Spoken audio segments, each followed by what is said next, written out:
Estado español pasó revista a las fuerzas legionarias y arengó desde la tribuna a estos hombres que sintieron invadida su historia y su cultura por la presencia rusa.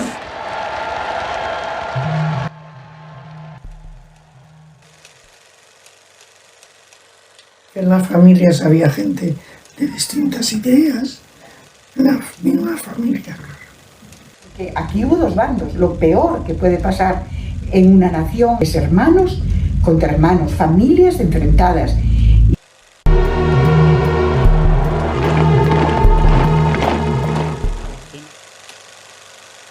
Pues aún seguía es como un odio, es como una cosa que está ahí incrustada, yo no sé cómo llamarle, está enquistado ahí eso.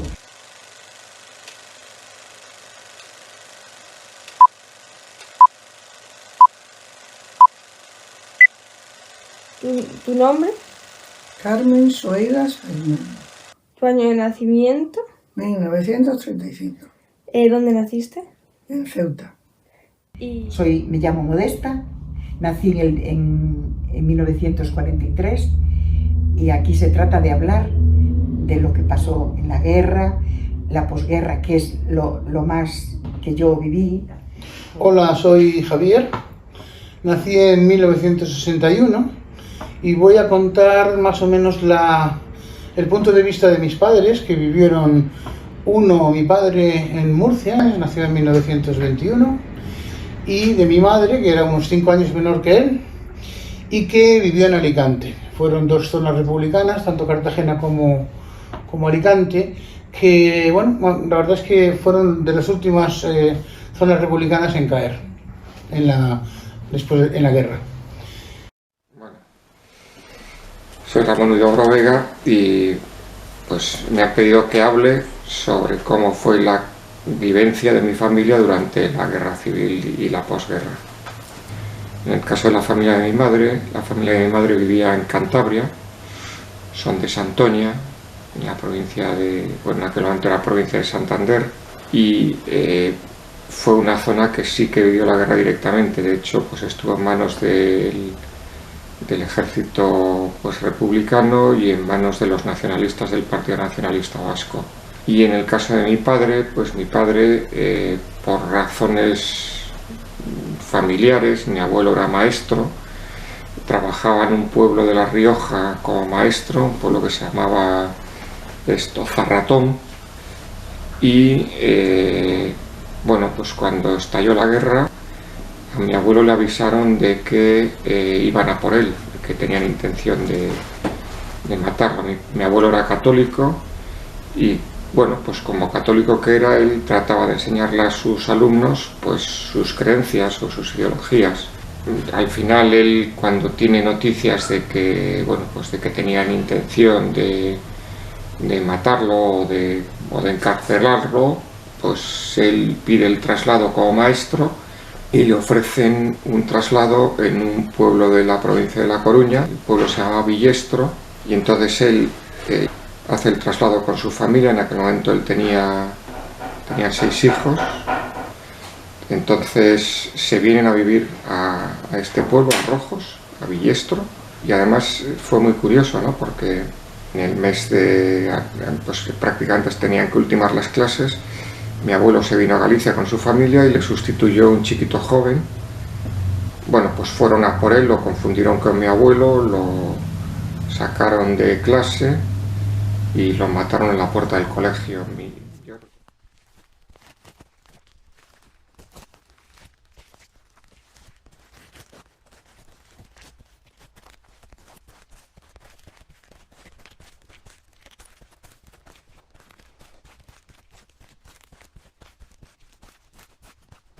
Franco estaba en Canarias, creo.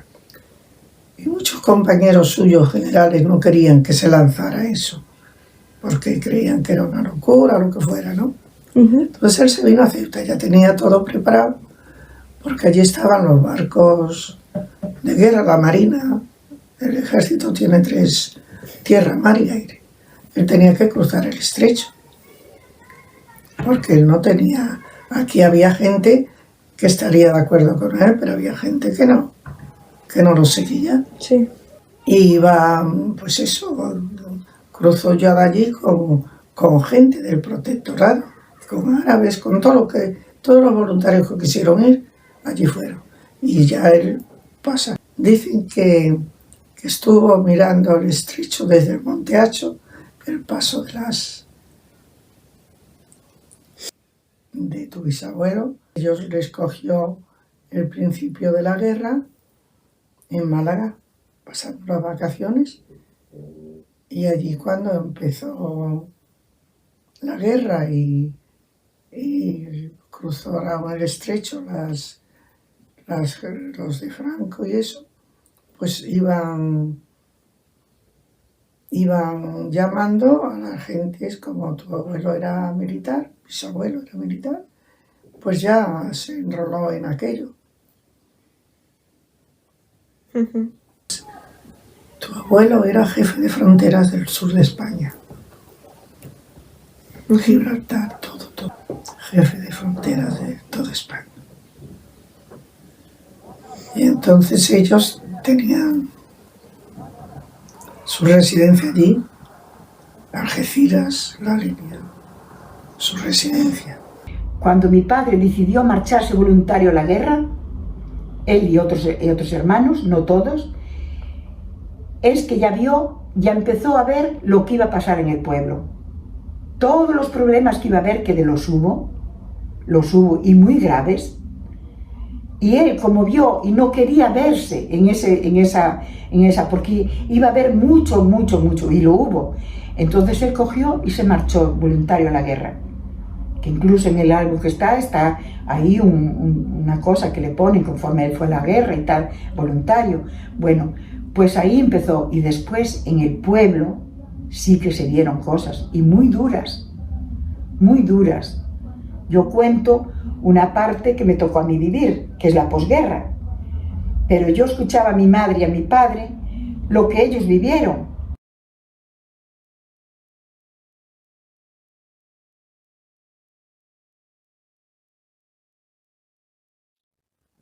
Yo durante la guerra fui al colegio un poquito, pero yo no tengo. Los colegios sabían, yo tenía un hermano mayor que sí iba al colegio, a los dominicos.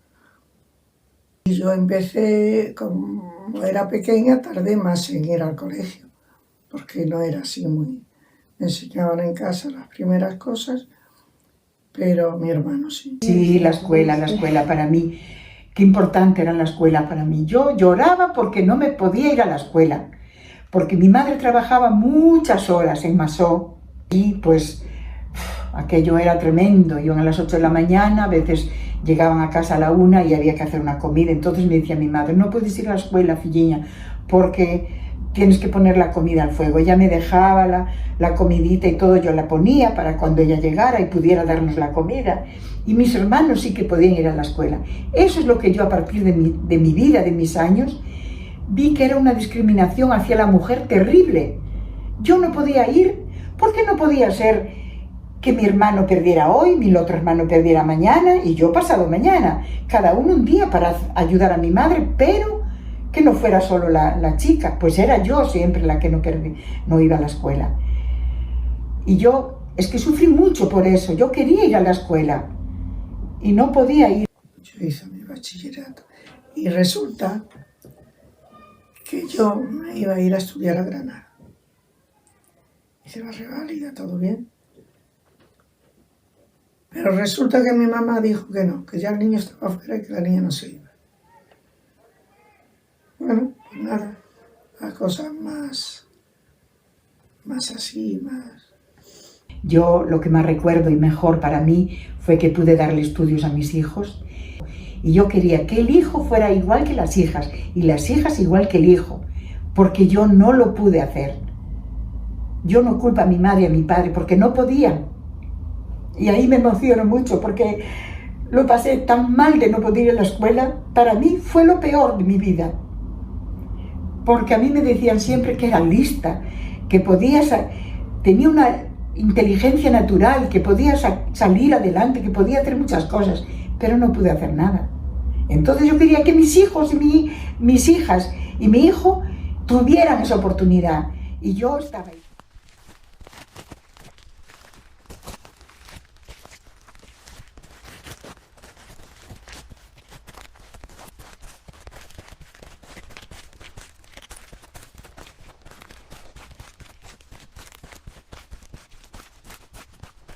Luego tengo otra historia, también de ETA, que ¿tú te acuerdas de Tono? Pues a Tono lo secuestró ETA. Sí, porque fueron también a Respaldiza y al País Vasco, a casa de su abuelo, que también era médico, y por un rescate o no sé, iban por la calle y cogieron al niño y se lo llevaron. Estuvo 2 días, parece, en un caserío. Pues estuvo 1 semana, me parece. No le hicieron daño ninguno.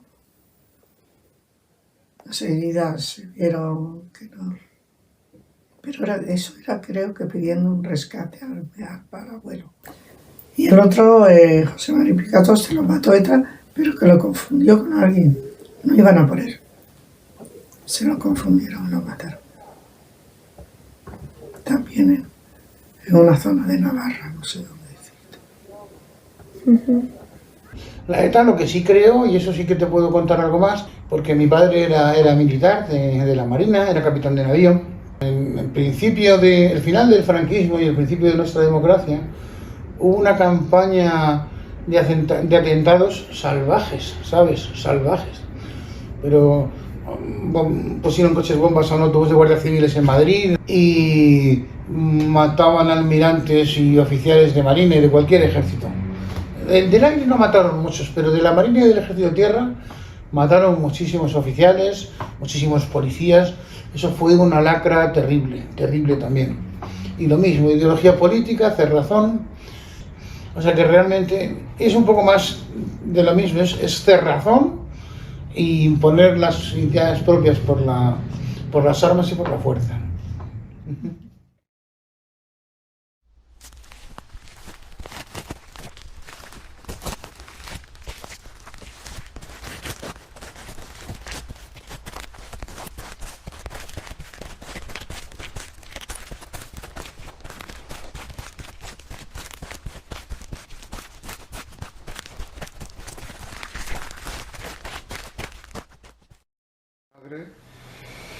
Mi madre estalla la guerra, ella era pequeña, en aquel momento en el 36 tendría 13 años, era la mayor de 6 hermanos, y entonces como mis abuelos no podían en aquel momento, pues deciden que mi madre y su hermana, o sea, las 2 hermanas mayores, se fueron a vivir a la casa de unas tías que vivían en la montaña de Santander, en la montaña cántabra. Con lo cual mi madre se pasó 3 años separada de su familia, viviendo con sus tíos, con unos tíos suyos. La ventaja que tenían es que, como mis tíos eran ganaderos, sus tíos eran ganaderos y tenían vacas, ordeñaban, hacían queso, etcétera, etcétera, pues bueno, pues tenían productos de primera necesidad, los tenían cubiertos, ¿no? No fue lo mismo con mis abuelos o con sus hermanos, que eran pequeños, pero que bueno, gracias a que mi abuelo trabajaba en el puerto, pues alguna materia prima de las que llevaban o de las que sobraban, pues se llegaba a casa, ¿no? Yo creo que pocos años después ellos montaron una especie de comedor en un bajo que tenían, que era propiedad de ellos, de su familia, para dar de comer a los marineros, a la gente, a los comerciantes que iban a vender pues a las fábricas de conservas que había ahí en Santoña, etcétera, etcétera, y vivían de eso, y ahí trabajaban, pues eso, mi madre, mi abuela, esa hermana de mi abuela, madre, sus hermanas mayores, sirviendo comidas, etcétera, pues para echar una mano para sacar adelante a la familia. Pues claro, tuvieron todos los problemas del mundo, imagínate lo que es eso y luego lo que es tener un restaurante o una casa de comidas que se llamaban antiguamente, donde tenías que vivir del racionamiento, ¿no? Entonces pues era difícil, pero al final yo creo que la familia también de mi abuela que vivía, o de mis abuelos que vivían en la montaña, pues les echaba una mano con la leche, con los quesos, con la carne de las vacas, etcétera, etcétera, incluso con la huerta, y así ellos iban sobrellevando la situación. Entonces ahí yo vi muchas carencias, muchísimas carencias de todo. ¿Quién comía un huevo en aquellos tiempos? ¿Cómo podía ser? Mi padre, pobriño, pues él, por mediación de una amistad, nos alquilaron una casita en Vigo para que estuviéramos allí con la libreta esta que ponían los cruños, nos daban una comida, pues aceite, azúcar, y nos iban poniendo allí eran como unos sellitos que nos ponían en los recuadros, y había que tener un cuidado con aquella libreta, porque si lo perdías todo. Y estuvimos viviendo en Vigo 1 año y medio, porque nosotros somos de Cangas, pero tuvimos que ir para allí por culpa de esto, porque no había nada, lo que se dice, nada de comida. Era una desgracia, la ropa. Yo me acuerdo que había una señora que hacía las zapatillas.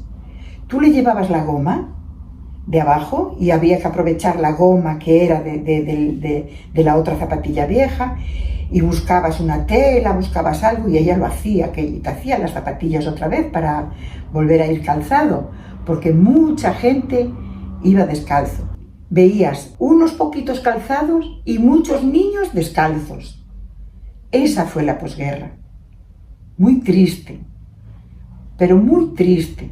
Sí tuvieron más problemas, por ejemplo, con temas de vestido, o sea, de ropa, temas de calzados. Pero bueno, yo creo que el ingenio de la época también les ayudó, les hizo buscar soluciones y las encontraron, ¿no? Porque no tenían juguetes, yo recuerdo que mis tías contaban cómo se hacían, pues de ropa vieja, se hacían muñecos, ropa vieja que ya se tiraba, se hacían muñecas, como con telas de sábanas pues que se habían roto porque eran muy viejas, pues hacían balones para que los niños jugaran, etcétera, etcétera, ¿no? Cómo se hacían la ropa ellos, cómo se confeccionaba la ropa para poder ir al colegio, para vestir. Yo escasé, a mí me daban de comer, no había capricho, no había eso, no era como ahora, eso de que los niños ahora tienen pagas y les pagan, no nos daban más que para coger el autobús, y había que cogerlo para un paquete de pipas. No teníamos dinero. Sí teníamos, yo hacía baloncesto, hacía lo otro, hacía todo. Y tus padres te solucionaban todo eso, pero caprichos poquitos. Había más escasez y menos variedad y menos. Había mucha diferencia entre la gente de menos ingresos, había más diferencia, que ahora es todo el mundo como más igual, pero antes no, antes era más diferenciada. Pero bueno, en mucha iglesia, procesiones, la iglesia mandaba mucho. Y estaba todo muy, muy organizado, muy bien. Pues yo una vez fui a comulgar, y porque llevaba así la manga, me dijo el cura que no me daba la comunión. Y me salí de la fila. Esas cosas que te lo imaginas hoy, y vamos, sale el cura chutando.